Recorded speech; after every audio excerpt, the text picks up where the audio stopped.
여기 모인 여러분들을 주님의 이름으로 축복합니다. 우리 사도신경으로 하나님께 우리 신앙을 고백하시겠습니다. 전능하사 천지를 만드신 하나님 아버지를 내가 믿사오며 그 외아들 우리 주 예수 그리스도를 믿사오니 이는 성령으로 잉태하사 동정녀 마리아에게 나시고 본디오 빌라도에게 고난을 받으사 십자가에 못 박혀 죽으시고 장사한 지 사흘 만에 죽은 자 가운데서 다시 살아나시며 하늘에 오르사 전능하신 하나님 우편에 앉아 계시다가 저리로서 산 자와 죽은 자를 심판하러 오시리라. 성령을 믿사오며 거룩한 교회와 성도가 서로 교통하는 것과 죄를 사하여 주시는 것과 몸이 다시 사는 것과 영원히 사는 것을 믿사옵나이다. 아멘. 살아계신 하나님 아버지, 오늘도 우리에게 새날 새 생명 허락해 주심을 감사합니다. 오늘 하나님께서 허락하신 이 하루 하나님의 뜻대로, 하나님의 마음대로, 하나님의 생각대로 살아가기 위해서 이 자리에 모였습니다. 그 하나님의 뜻을 구합니다. 그 하나님의 뜻을 말씀하여 주시옵시고 깨달아진 대로, 말씀하신 대로 우리에게 주어진 시간과 주어진 장소에서 하나님의 말씀대로의 삶을 살아가게 해주시옵소서. 그 삶 가운데 우리의 연약함과 부족함이 있습니다. 하나님께서 그 필요를 아시고 다 채워주실 줄 압니다. 그 하나님을 신뢰하며 오늘 결단하는 이 하루 되게 하여 주시옵소서. 예수님의 이름으로 기도드렸습니다. 아멘. 함께 찬송가 461장 찬양하시겠습니다. 새 찬송가 461장, 통일 찬송가 519장입니다. 십자가를 질 수 있나 1절과 4절 찬양하시겠습니다. 1절과 4절 찬양하시겠습니다.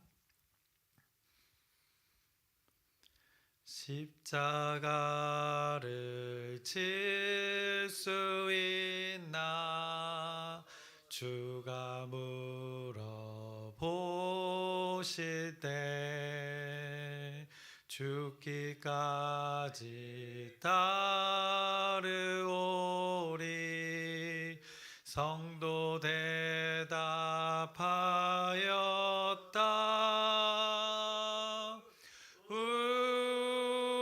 우리의 심령 주의 것이니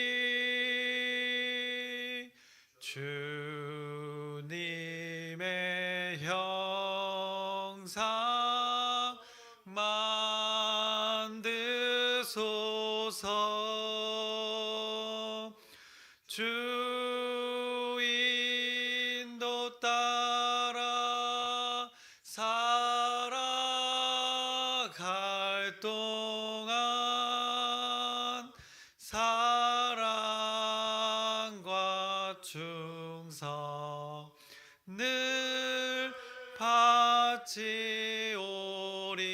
바치오리다.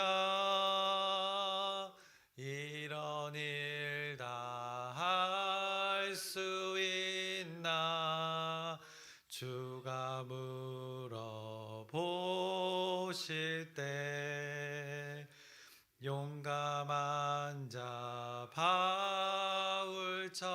바울처럼 선뜻 대답하리라.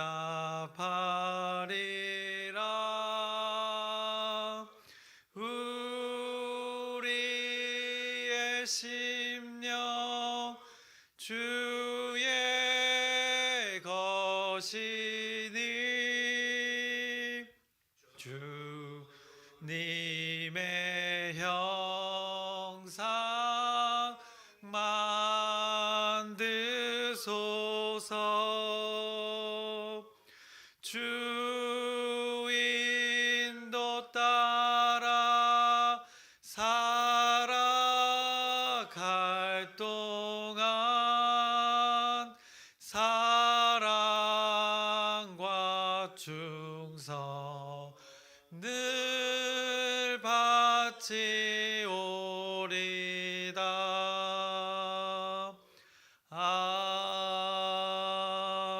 아멘. 오늘 함께 나누실 말씀은 누가복음 9장 18절부터 27절까지의 말씀입니다. 누가복음 9장 18절부터 27절까지의 말씀을 함께 나누겠습니다. 이제 어제 말씀에서는 그 오병이어의 기적을 통해서 많은 이들의 그 배고픔을 달래주었던 예수 그리스도의 그 사역을 우리가 보았습니다. 단순히 그 육체의 그 배고픔이 아니라 어떻게 보면 빈들에 있는 그들의 삶의 상황, 영적 그 결핍의 상태에 있는 이들을 향해서 예수님께서 제자들에게 말씀하시기를 너희가 먹을 것을 주라 이렇게 말씀하시면서 제자들에게도 그 하나님을 믿는 자녀들에게 주어진 그 권위와 능력에 대해 가르쳐 주었습니다. 그래서 하나님의 자녀의 권세가 무엇인지 분명하게 깨닫게 했습니다. 하나님의 또 자녀에게 주어진 사명이 무엇인지를 분명하게 알려주셨습니다. 그래서 하나님의 자녀에게 무엇이 가장 또 필요한지를 깨닫게 하셨던 것입니다. 그래서 결국 누가복음은 계속해서 또 믿음에 대해서 말씀하고 있는 것입니다. 하나님을 신뢰하는 것, 두려워하지 말고 믿기만 하라는 그 하나님을 신뢰하는 것에 대해서 말씀했습니다.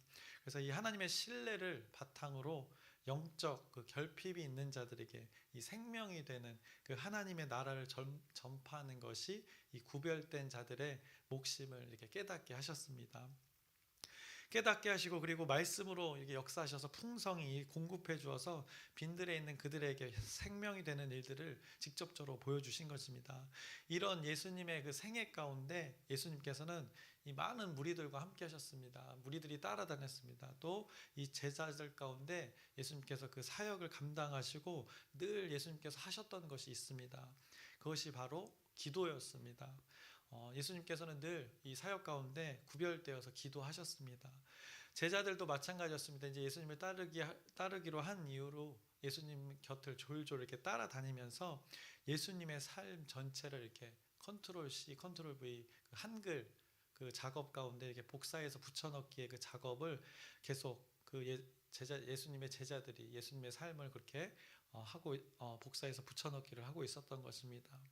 그것이 이제 오늘 본문의 말씀의 시작입니다. 예수님께서 늘 기도하시면서 또 예수님이 제자들에게 또 질문을 하나 던지십니다. 그것이 오늘 본문 9장 18절의 말씀입니다. 예수께서 따로 기도하실 때 제자들이 주와 함께 있더니 물어 이르시되 무리가 나를 누구라고 하느냐라고 이렇게 기도하시고 나서 이제 제자들에게 또 다른 하나님의 일들을 깨우치기 위해서 이런 질문을 하십니다. 제자들에게 지금 나를 따르는 무리들이 엄청나게 지금 많은데 그들이 나를 보고 대체 뭐라고 하느냐라고 물으셨습니다. 그랬더니 제자들이 이렇게 대답합니다. 19절입니다. 대답하여 이르되 침례 요한이라고 더러는 엘리야라 더러는 옛 선지자 중에 한 사람이 살아났다 하나이다 라고 무리들이 했던 말들을 전합니다. 그리고 나서 예수님이 제자들을 향한 진짜 질문을 이제 하십니다. 그것이 20절의 말씀입니다. 예수께서 이르시되 그럼 너희는 나를 누구라 하느냐? 베드로가 대답하여 이르되 하나님의 그리스도시니이다니라고 이렇게 대답을 합니다. 예수님께서 진짜 질문을 하셨습니다. 제자들을 향한 그 목적이 있는 질문을 하셨습니다. 너희는 나를 누구라 하느냐라고 이렇게 질문하셨습니다. 너희는 내가 누구 같아? 이렇게 질문했더니 베드로가 대답을 했던 것입니다. 하나님의 그리스도이시니이다 라고 답을 했습니다. 아주 기가 막힌 대답이었습니다. 지금 제자들 앞에 사람의 모습으로 있는 예수라는 그 사람을 보고 지금 베드로가 뭐라고 합니까? 하나님이라고 지금 고백을 하고 있는 것입니다.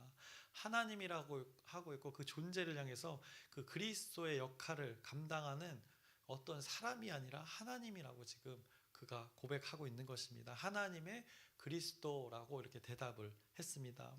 이 대답으로 인해서 마태복음과 그 마가복음에는 베드로가 굉장한 이 은혜를 입는 표현을 볼 수 있는데 오늘 누가복음에서는 그 베드로에게 개인적으로 하신 말씀은 생략되어 있고 바로 그것의 답을 이후에 예수님께서는 경고의 말씀을 하시면서 그 과정을 보여줍니다. 베드로의 고백에 21절의 말씀으로 대답을 하십니다.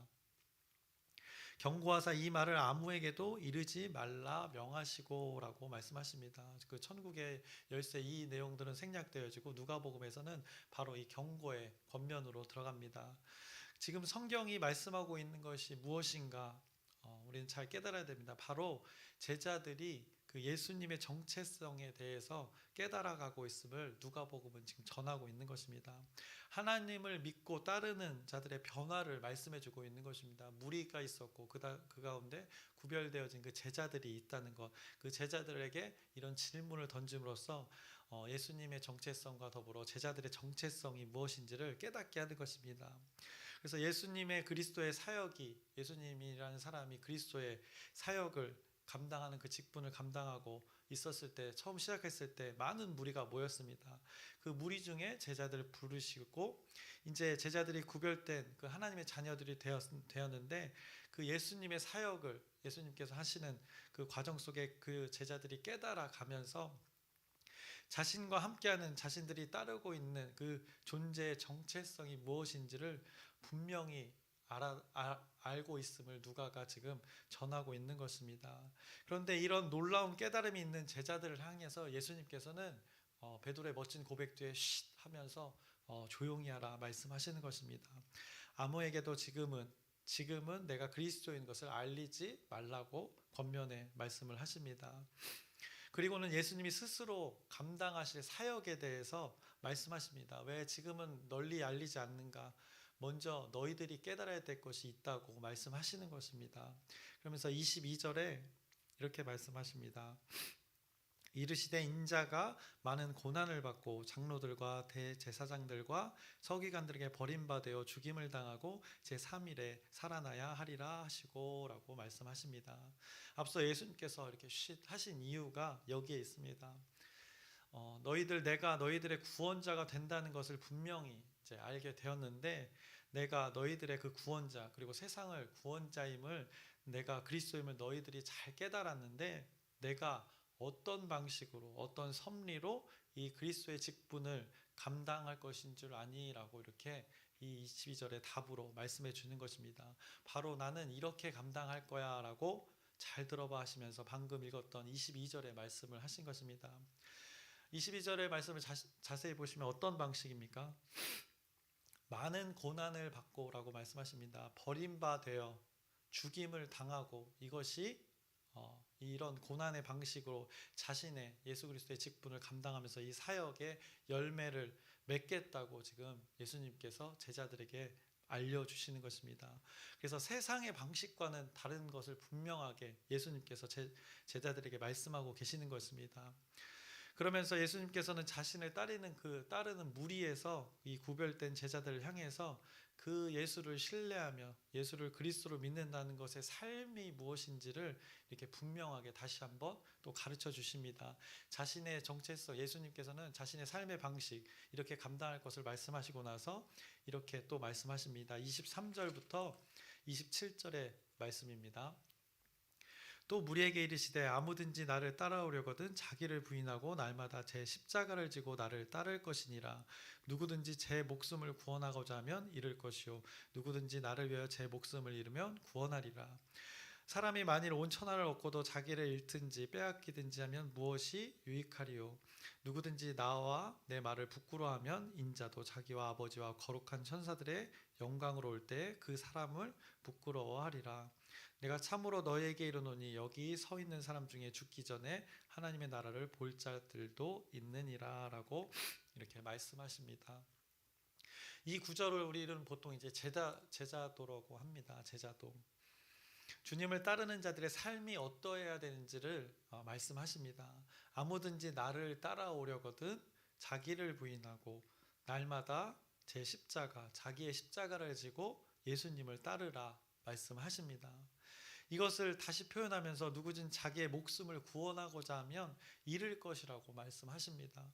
그러시면서 오히려 예수님 자신을 위해서 하나님이 다스리는 그 하나님 나라를 위해 누구든지 자신의 목숨을 잃으면 구원하시겠다고 이렇게 말씀하고 계시는 것입니다.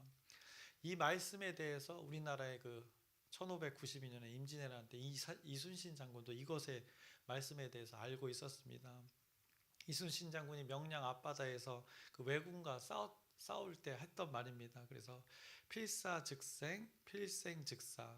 반드시 죽고자 하면 죽고자 하는 자는 살고 반드시 살고자 하는 자는 죽을 것이다 라고 이렇게 이순신 장군이 명언을 남겼지만 벌써 예수님께서는 그보다 훨씬 일찍에 그 예수 그리스도의 믿는 그 신뢰 예수님을 믿는 자들의 삶이 어떠해야 되는지를 말씀하셨습니다. 본문으로 돌아서 예수님께서 앞서 제자들에게 질문으로 이 가르침이 시작되었습니다. 오늘 본문 그 가르침은 예수님 자신의 존재에 대해 질문으로 시작하셨습니다. 무리가 나보고 뭐라고 하냐 그 정체성에 대해서 질문으로 시작했습니다. 근데 사실 누가복음은 이 시작에서부터 예수가 이 그리스도의 정체성이 있다는 것을 탄생으로부터 알려주었습니다. 우리가 그때도 나눴지만 예수가 예수님이 탄생에 대해서도 누가는 그 정체성이 무엇인지를 분명하게 전하고 있습니다. 그리고 이 본격적인 사역을 하시면서도 이 기적을 통해서 무엇을 나타내셨습니까? 기적만이 아니라 죄사함의 영역을 통해서 예수가 그냥 사람이 아니라 이 그리스도의 역할을 감당하는 이 하나님의 존재로서 살아가는 그 예수의 정체성에 대해서 계속 누가복음이 강조를 했습니다. 그것의 연장선에서 오늘 제자들과 함께함에 있어서 질문을 통해 자신이 그리스도의 정체성을 감당하고 있음을 분명하게 이 제자들에게 가르쳐 주십니다. 그리고 그 자신의 삶의 방식은 자신은 고난을 받고 버림받아 죽임을 당할 것이라고 분명하게 말씀하셨습니다. 세상의 구원을 위해 자신은 죄의 값을 감당하고 죄사함의 일들을 감당하시겠다는 이 그리스도의 직분, 메시아 역할을 예수인 내가 감당하겠다고 지금 자신의 정체성을 이제 노출하신 것입니다. 분명하게. 그러면서 예수님의 고난을 말하면서 제가 아까 말씀을 읽을 때 일부러 생략한 단어가 있는데 22절에 인자가 고난을 받고 버림받아 죽임을 당하고 그 뒤에 그것으로 끝인가? 성경은 그렇게 말하지 않습니다. 살아나야 하리라라고 분명하게 말씀하셨습니다. 결국에는 이 전제가 있을 때 가장 중요한 포인트인 살아남의 역사가 일어난다는 것입니다.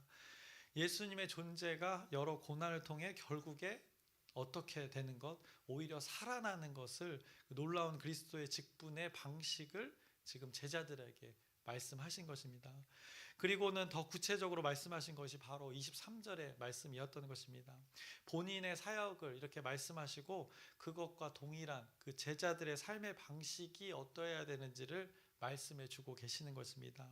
그래서 동일하게 예수 그리스도의 방식과 제자들의 삶의 방식이 동일하다는 것을 말씀하십니다. 23절과 24절의 말씀을 제가 다시 한번 읽겠습니다. 또 무리에게 이르되 아무든지 나를 따라오려거든 자기를 부인하고 날마다 제 십자가를 지고 나를 따를 것이니라. 누구든지 제 목숨을 구원하고자 하면 잃을 것이요 누구든지 나를 위하여 제 목숨을 잃으면 구원하리라 라고 말씀하십니다. 결국 자기를 부인해야 한다는 것입니다. 그것이 자기의 십자가를 지는 것이라고 말씀합니다. 자신의 어떤 값을 자신이 십자가 처형이라는 결과로 이 감당한다는 것입니다. 다른 삶의 값을 지는 것이 아니라 자신의 값을 자신이 지어야 할 그 부분이 있다는 것입니다. 그것이 이 자기 부인이라는 것입니다. 여기서 우리가 조심해야 할 것은 자신의 값을 자신이 지어야 한다는 것을 제가 표현했는데 자칫 죄에 대해서 스스로 감당하는 것으로 오해하시면 안 됩니다. 인간은 자신의 죄를 스스로 감당할 수 없기 때문입니다. 이 죄의 영역을 말하는 것이 아니라 하나님을 따르기로 한 삶의 이 방식에 있어서 근본적으로는 그 하나님의 뜻을 말하고 있는 것입니다. 한마디로 자기 부인, 이 내 뜻, 내 마음, 내 생각, 하나님의 뜻, 하나님의 마음, 하나님의 생각, 하나님의 것과 자신의 것, 우리의 것을 비교해서 이 걸러지는 것들이 바로 자기 부인이라는 것입니다. 하나님의 뜻에 나의 뜻을 조정당하는 것을 자기 부인이라고 말할 수 있습니다.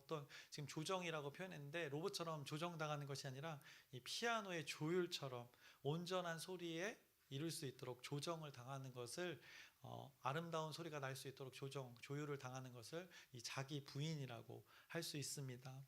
그래서 조율과 이 조정의 방식을 통해서 제자로서 하나님의 자녀로서의 그 정체성으로 살아갈 수 있게 됨을 오늘 말씀이 깨닫게 하고 있는 것입니다. 예수님의 방식은 늘 어떻습니까? 늘 먼저 몸소 보여주시고 그렇게 하도록 말씀하십니다. 먼저 하지도 않은 것을 요구하지 않으십니다. 먼저 희생하시고 먼저 섬기시고 나서 희생이 무엇인지 섬김이 무엇인지 깨닫게 하는 것입니다. 그래서 오늘 본문도 마찬가지의 방식입니다. 자신의 정체성에 대해서 제자들에게 질문을 한 다음에 자신의 정체성이 무엇인지를 드러내고 그 삶의 방식이 어떻게 자신이 감당하며 살아갈지를 말씀해 주시고 자신을 따르는 자들의 정체성이 또 어때야 되는지를 이렇게 깨닫게 하시는 것입니다. 그래서 예수님 자신이 그리스도의 직분을 감당하기 위해서 고난과 버림과 죽임 그리고 나서 다시 사심의 그 사명을 감당하는 그 정체성을 말씀해 주시고 나서 너희들은 어떤 방식이어야 되는가? 동일하다는 것입니다. 자기를 부인하고 날마다 제 십자가를 지고 가는 것이 제자들의 정체성이라, 하나님을 신뢰하는 자들의 정체성이라고 말씀해 주십니다. 그래서 이것이 오늘 우리를 향한 하나님의 이 말씀인 것입니다. 우리의 정체성이 어떤 방식으로 드러나는지 아주 기가 막히게 깨닫게 해주시는 것입니다. 우리의 정체성, 이 눈에는 눈, 이에는 이 들이받아 보십시오. 어떻게 되는가? 둘 다 만시창이가 되는 것입니다. 내가 덜 다쳤어, 내가 먼저 한 방 먹였어 하면서 어떻게 보면 이 스스로 정신 승리할 수 있는 것입니다. 그런데 예수님을 따르는 자들, 예수님의 말씀을 신뢰하는 자들은 어떤 방식으로 살아가는가? 이 자기를 부인한다고 말씀합니다. 그런데 어느 한때만 그렇게 하는 것이 아니라 오늘 예수님께서는 날마다라고 말씀을 가르쳐 주십니다. 자기를 부인한다는 것, 뭘 것 같습니까? 분명히 그 안에는 희생이 있습니다. 오래 참음이 있습니다. 그런데 자기 부인, 이것을 존재론적으로 한번 우리가 생각해 볼 때 내가 부인이 된다는 것, 내가 부인된다고 하니까 내가 이 무가치하게 여겨지는 것을 말씀하는 것일까요? 분명히 아닌 것을 여러분들이 잘 아실 것입니다. 오히려 이 예수님이 말씀하신 자기 부인은 이 우리의 정체성을 더욱 분명하고 선명하게 드러내는 하나님의 가르침이 되는 것입니다. 예수님이 실제로 보여주신 삶의 방식이기 때문입니다. 죄인들과 아픈 자들과 예수님은 늘 함께 하셨습니다. 그들의 시선과 그 죄인들과 있을 때, 또 아픈 자들과 함께 할 때, 또 안식일에 병 고치는 일, 근본적인 생명을 살리는 일을 할 때 예수님을 향한 그 시선과 전통에 매여있던 그 자들의 관점을 생각해 보시길 바랍니다. 그것을 초월하면서 고난과 핍박을 감당하시면서 무시와 조롱을 이겨내시면서 그것보다 더 중요한 것, 그 정체성을 드러내기 위해서 사신 그 공생의 모습을 우리가 볼 수 있습니다. 단순히 예수님의 삶을 봤을 때 십자가 사건에서만 그 고난과 핍박이 아니라 예수님의 생애 전체, 그 예수님을 향한 그 음해와 조롱은 수없이 많았습니다. 늘 비꼬임이 있었습니다. 그의 삶의 방식에 딴지가 분명히 있었습니다. 그런데 그 삶의 방식을 예수님께서는 하나님 말씀대로 자신을 부인하는 자기 부인의 방식으로 살았다는 것을 제자들에게 깨우쳐 주고 있습니다. 그래서 오히려 우리 자신, 제자들의 삶을 따르는, 예수님의 삶을 따르는 그 제자들의 삶의 방식, 나를 무가치하게 만드는, 자신을 잃어버리게 하는 그 방식이 아니라는 것입니다. 오히려 이 주의 도, 이 제자도라 하는 것은 이 주님의 길을 걸어가는 방식을 통해서 내가 어떤 존재인지를 더욱 분명하고 선명하게 깨닫게 된다는 것을 오늘 제자들에게 말씀하시고 또 우리에게 지금 말씀하고 계시는 것입니다. 그래서 자기를 부인하는 것, 앞서 조율과 조정이라는 것을 표현했습니다. 세상은 어떻습니까? 세상은 이 업적과 성취로 이 결과를 이룬 눈에 보이는 것들로 사람의 존재를 바라봅니다. 근데 하나님은 어떻게, 무엇을 바라보십니까? 우리의 인생들을 향해서 하나님께서는 이 결과보다 과정에서 어떤 삶의 방식으로 살아갔는가에 더 하나님께서는 집중하고 계시는 것을 말씀하고 계시는 것입니다. 세상에서는 그 눈에 보이는 것들을 이룬 것이 없으면 실패했다고 합니다. 그런데 예수님께서는 눈에 보이는 것들로 말씀하시지 않습니다. 눈에 보이는 많고 적음으로 말씀하시지 않는다는 것입니다. 하나님께서는 너의 존재가 오늘 하루를 사는데 그 나의 뜻과 나의 마음과 나의 생각, 너희들에게 주어진 그 나의 말씀으로 살았는가, 이것에 집중하고 관심을 가지고 계시다고 말씀하고 계시는 것입니다. 그래서 세상이 말하는 정체성이 있고, 그리고 예수님이 말씀하시는 그 하나님을 신뢰하는 자의 정체성이 분명히 다름을 말씀합니다. 그래서 오늘 우리에게 이 말씀을 주시는 것, 한마디로 우리 삶의 방식에서 오늘 살아가는데 자기를 부인하며 살아가겠냐고 말씀하시는 것입니다. 결국 그것은 우리 옆에 함께하는 그 옆에 있는 지체들을 위해서 내가 할 수 있는 것이 분명히 있다는 것입니다. 그 지체들을 향해서 내가 합리적으로 살아가는 것, 그거는 누구나 할 수 있는 것입니다. 세상의 가치관은 그렇습니다. 옆에 지체를 위해서 조금의 희생이라도 하는 것, 그 옆에 지체의 부족한 것을 채워주려고 하는 것, 알면서도 기다려주는 것, 용납해주는 것, 이것이 바로 이 자기 부인이라고 오늘 예수님께서 말씀해 주시는 것입니다. 그래서 지체들과 함께할 때, 우리가 또 많은 사람들과 관계할 때 이 기다려주는 것, 또 용납해주는 것, 이 자기 부인을 위해서는 이 상대를 헤아리는 것이 당연히 전제되어 있는 것입니다. 내가 살고자 하면 옆에 있는 지체는 죽게 되는 것입니다. 옆에 있는 지체가 죽으면 결국 어떻게 됩니까? 나 홀로 남기 때문에 나도 죽게 된다는 것입니다. 내가 옆에 지체를 위해 죽고자 하면 그 지체가 또 나를 살린다는 것입니다. 그러니 나도 살게 된다는 것입니다. 오늘 자기 부인의 이 말씀은 결국에는 우리를 무가치하게 여기고 나의 존재를 사라지게 하는 것이 아니라 오히려 우리의 정체성이 분명하게 드러나는 우리 은혜의 이 말씀이 되는 것입니다. 그래서 저와 여러분의 생각과 뜻과 마음을 우리가 내려놓고 하나님의 뜻과 하나님의 마음으로 살면 하나님이 저와 여러분을 살리겠다는 이 은혜의 선포가 여기에 담겨져 있는 것입니다. 그래서 저와 여러분이 스스로 살고자 발버둥 칠 필요가 없습니다. 하나님이 저와 여러분을 살려주시겠다는 이 반어법의 표현인 것입니다. 그것이 자기 부인이라는 것입니다. 그래서 자기 부인하는 것이 오히려 나의 정체성을, 예수 그리스도의 정체성을 우리의 삶 가운데 더욱 분명하고 선명하게 드러낸다는 그 하나님 섭리의 말씀을 오늘 우리에게 주고 계십니다. 이제 말씀을 마치려고 합니다. 여러분은 어떤 이 정체성으로 살아가고 계십니까?